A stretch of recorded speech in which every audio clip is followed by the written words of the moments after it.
Bezrat Hashem, B'Siyata Dishmaya, c'est avec un très grand plaisir que je vous retrouve sur Israël Torah pour un petit sujet que Shimshon m'a demandé de partager avec vous. Le sujet, c'est celui de la solitude. Vous savez que dans ces moments un peu difficiles qu'on vient de parcourir et qu'on continue pour certains à parcourir, il a été imposé à chacun d'entre nous d'être un peu seul.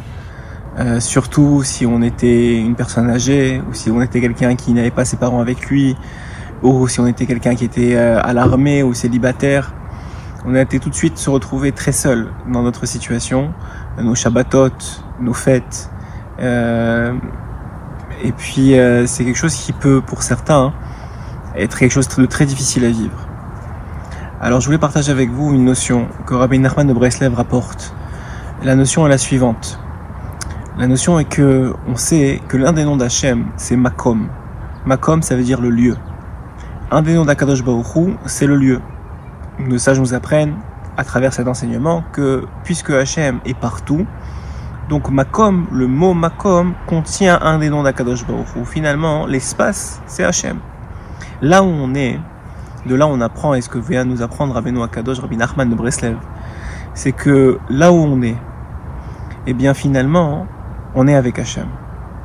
Que ce soit dans les endroits les plus compliqués, les plus difficiles, les plus éloignés, les endroits les plus, même spirituellement sales, va jusqu'à dire Rabbi Nachman, ce sont des endroits où on peut trouver Hachem, où on doit trouver Hachem, où Hachem est présent. À tel point que David Amelech nous dit dans Tehillim que quand il est au plus bas, se trouve Hachem très proche de lui. Et quand il est en haut, alors il est là-bas un peu plus loin. Comme s'il y avait encore de la marche à faire. Comme s'il y avait encore du travail à fournir. De la même façon, la Gemara nous apprend dans Masechet Brachot que Akadosh Baruch Hu s'occupe de ceux qui sont faibles, des orphelins, des veuves, de ceux qui sont pauvres, de ceux qui sont seuls. Finalement, Akadosh Baruch Hu est encore plus avec eux. Évidemment, Hachem est partout. On parle ici de son dévoilement, de sa Shrina. Ziv HaShrina, le dévoilement de la présence divine. Ce dévoilement-là, finalement, il est présent encore plus, il est encore plus accessible pour des gens qui se retrouvent un peu dénués, où c'est difficile pour eux de se retrouver en communauté, de se retrouver avec les autres. Finalement, c'est une chance, malgré qu'on voit ça comme une difficulté. Finalement, il faut le prendre comme une chance. Une chance que Kadosh Baruch Hu nous donne de se retrouver avec lui. Pour ceux qui ont été en bidoud à une période ou à une autre, qui ont été en isolement à une période à une autre, s'ils ont réussi à profiter de ce moment-là, pour se reconnecter avec Akadosh Baruch Hu, pour ouvrir les livres de Torah, pour se rentrer l'esprit et le cœur dans les enseignements de nos sages, dans la découverte de qui est Hachem, dans la volonté de s'y attacher profondément, alors à ce moment-là, ils auront pu profiter d'une chose que peut-être jamais ils n'ont profité jusqu'à maintenant. Et c'est peut-être le message que Rabbi Nachman vient nous passer ici, que la solitude, ce n'est pas une klala, ce n'est pas une malédiction, mais c'est peut-être une bénédiction. Les grands sages, les grandes tzadikim se sont toujours isolés pour parler avec Akadosh Baruch Hu dans leur Hitbodedut des doutes, pour faire leur tfilot, pour étudier même la Torah. Malgré qu'ils enseignaient à des milliers d'élèves, il y avait des moments de remise en question, de retour vers soi-même, qui sont nécessaires à la Avodat Hashem, au service divin. La solitude, c'est une bénédiction. Le fait de se retrouver seul, face à soi-même, c'est aussi une bénédiction.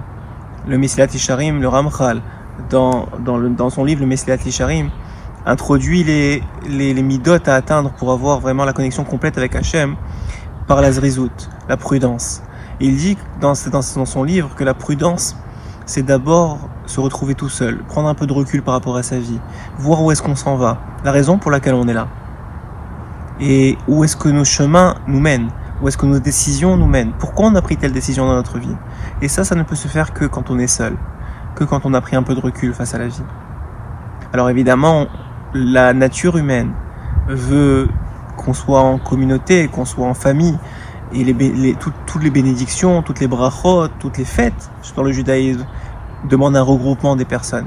Que ce soit même la tfila qui demande 10 personnes, un minyan, un quorum. Mais quand même, si on est, par la force des choses, se retrouve seul à un moment ou à un autre, n'oubliez pas d'en profiter. Parce que c'est des moments uniques de remise en question, d'approfondissement de soi, de connexion avec le makom, avec le lieu qui est Hachem. là où on n'est jamais seul. Et quelqu'un qui vit comme ça, il sera d'abord connectera avec son cœur, il sera capable de se ressentir Hachem, et il pourra servir Hachem dans n'importe quelle situation. Voilà, c'était le message que je voulais vous faire passer sur les enseignements de Rabbi Nachman de Breslev sur la solitude, en espérant que ça vous donne du baume au cœur, que ça vous fasse tenir face à n'importe quelle situation où vous êtes aujourd'hui, et surtout que très vite, avec le Mashiach qui arrive bientôt, on puisse se retrouver tous ensemble au Beth Amikdash. Amen, Ken Yiratzon.